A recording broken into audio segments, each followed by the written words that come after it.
Welcome back. Let's head to Orlando, Florida, where a local news reporter was killed during one man's violent crime spree. Dylan Lyons was working at the scene of a deadly shooting that had taken place Wednesday. But the suspect in that shooting decided to return to the scene and open fire once more, killing Lyons. He then drove to a nearby home and shot two more people, killing a 9-year-old girl. The suspect is Keith Moses, a 19-year-old who had already had a lengthy criminal past, which begs the question, could this tragedy have been avoided? Joining me now, Florida Congresswoman and former Judge Laurel. Your Honor, thanks so much for joining the program. I want to play this video of the suspect because I think it paints what type of guy he is. He's been arrested and he's on the ground saying he can't breathe. It's just a total nonsense right here. He's acting like he's the victim. Now, Your Honor, it's important to note that at this point, he's already killed 3 people and injured 2 others. What's going on? Well, that's exactly right. So this gentleman was known to law enforcement, had had numerous prior encounters with them for a series of violent and serious offenses. And, at the time of this particular tragedy, he was resisting arrest as he had on prior occasions.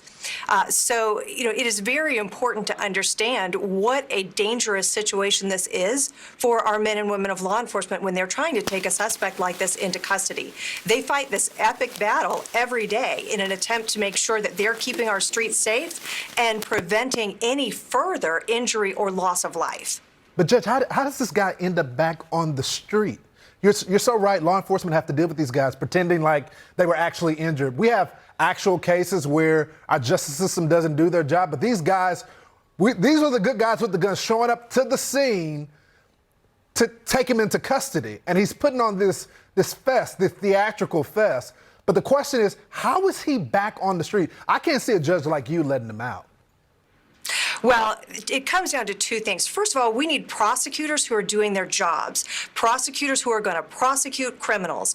And that's the oath they take when they accept that role, and that's what they need to be doing in our communities. And it is so essential that judges absolutely hold these criminals accountable. Certainly, there are people who deserve a second chance, but there are another set of people like this gentleman who are clear, obvious, violent offenders, and given the opportunity, will get back out and victimize another innocent American.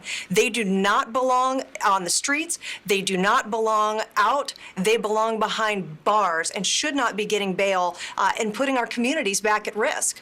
Yeah, you're so right, Your Honor. These are the charges right here that he's had in his criminal history. Gun charges. Where are the gun activists? Where are they? Aggravated battery, assault with a deadly weapon, burglary. I mean, it just makes no sense. Congresswoman, thanks so much for joining the program. Yeah. Pleasure to be here. You got it. So still ahead.